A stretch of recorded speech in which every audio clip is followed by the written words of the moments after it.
تعالوا نعمل مع بعض صينية بطاطس بالخضار واللحمة. هتغير مفهوم ولادك خالص عن الخضار. كتير قوي اولادنا ما بياكلوش الخضار. لو عملناها بالطريقة اللي احنا هنعملها دي خلوهم دايما يحبوا ياكلوا الخضار بالطريقة دي.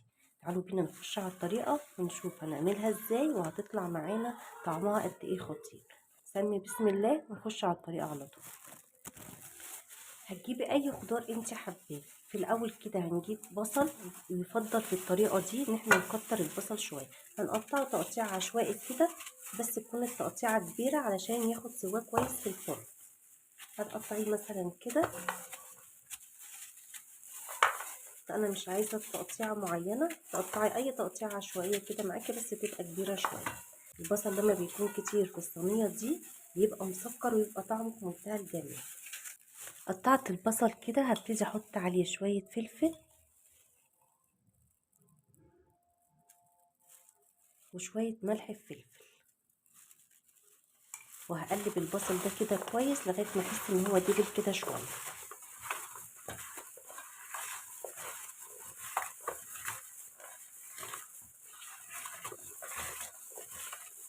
الخطوة دي بتفرق كتير قوي في البصل. خلاص كده البصل ابتدى ينزل ميته معايا. هنزل عليه بالبطاطس اللي انا مقطعاها برضو تقطيع عشوائي بالشكل ده، وتكون محملة شوية زي ما قلنا. اديها تقليبة برضو كده.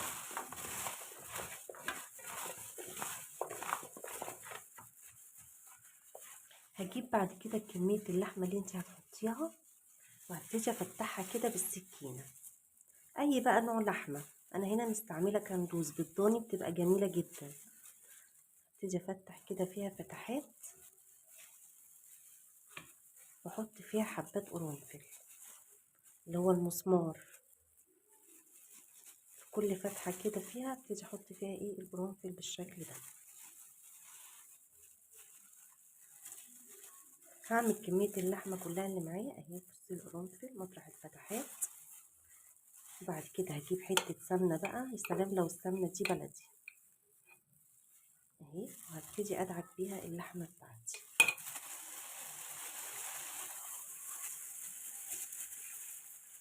بالشكل ده كده. تخيلي طعم اللحمة دي هتبقى عامل ازاي، والصينية كلها هتبقى عاملة ازاي. هعمل كمية اللحمة كلها اللي معايا بالشكل ده، وهقلبها بعد كده في البطاطس والبصل. نرجع مع بعض نشوف هنعمل ايه تاني. اجيب فلفل اصفر كده، وهبتدي نقطعه قطعات برضو كبيرة شوية.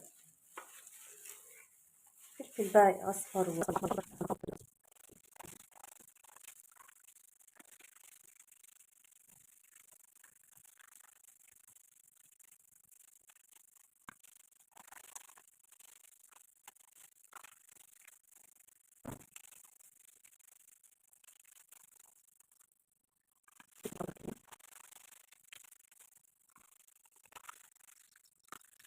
مع النكوسة.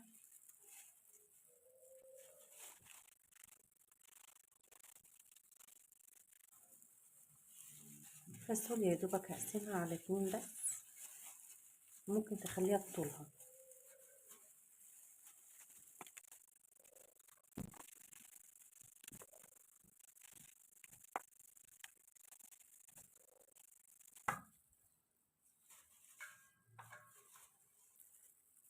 قطعت الخضار اللي معايا كده، فاضل معايا الشبت والطماطم.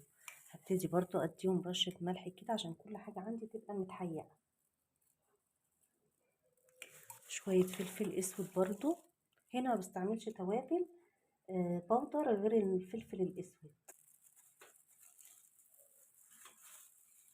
اتقلبت كده بالشكل ده، هجيب عليها قطعة كده من اللية، وابتدي اقطعها كده حتت صغيرة واوزعها على الصينية. قطعة كده من اللية وتوزعيها على الصينية كويس. ليكي بقى مطلق الحرية، تقدري تشيلي حاجة، تحطي حاجة، تزودي حاجة براحتك. نجيب بقى الشبت، والشبت ده ضروري يا جماعة. بيدي ريحة وتست جامد جدا للصينية، متتخيليش بيبقى تحفة قد ايه، بيبقى طعمه جميل ازاي. هجيب كمان اخر حاجة معلقة توم مفرومة اهي، حتة كده يعني. ابتدي برضو نوزعها.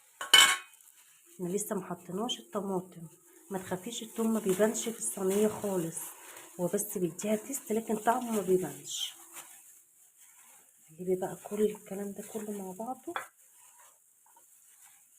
شايفه الالوان عامله ازاي في الصينيه؟ تهيألي هي بتتكلم عن نفسها، تتاكل نيه. طماطم هنقسمها بالنص كده ونحطها.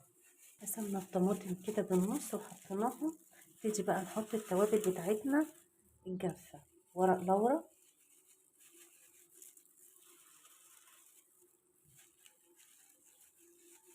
بدل التوم الناعم تحطي توم فريش، ونحط حبهان، كم واحد حبهان كده وقرنفل. بس اديها بس تقليبه خفيفه كده عشان اضمن ان كله شارب من بعضه. الحاجات اللي هي هتستوي تاخد وقت شويه في السوا خليها من تحت، يعني البطاطس والكوسه خليهم من تحت كده عشان يستوي، واللحمه هنخليها في النص. هتوزعي يعني الصينيه بتاعتك كويس. كده شكل الصينيه بعد ما قطعنا الخضار بتاعنا كله بالشكل اللي انت شايفاه ده كده، ورصيناه كله في الصينيه وحيقناه ملح وفلفل وحبهان وقرنفل ورق لورا. اكتر من كده ما تحطيش خالص في التوابل او تزودي عشان ما تغيرش في طعمها. والشبت طبعا كل الحاجات اللي احنا قلنا عليها في الوصفه. هنبتدي نجيب ورق زبده بالشكل ده كده، وهحط عليه ورقه فويل، وابتدي اغطي بيه كويس قوي الصينيه بتاعتي، علشان انا هعتمد على البخار اللي هيطلع من الخضار، مش هحط لها اي ميه خالص. هو الخضار كله هينزل ميته وهيستوي منه فيه، هتطلع معانا دايبه زي الزبده. حطيناها كده كويس. هجيب كمان الغطا بتاع الصينيه واغطيها بيه عشان اضمن ان مفيش بخار يطلع منها خالص. بالشكل ده كده هنشغل بقى الفرن.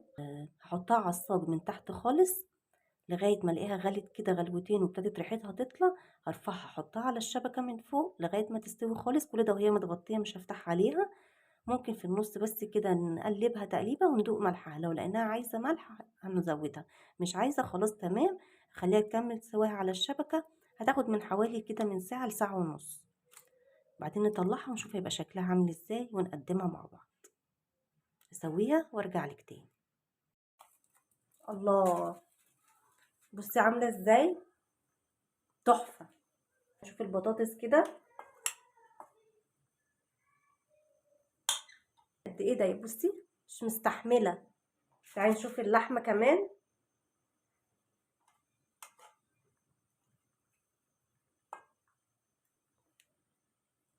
بصي اللحمه، بصي اللحمه مش مستحمله، دايبه. تحفه بجد يا جماعه، هتعجبكم جدا. والفلفل الالوان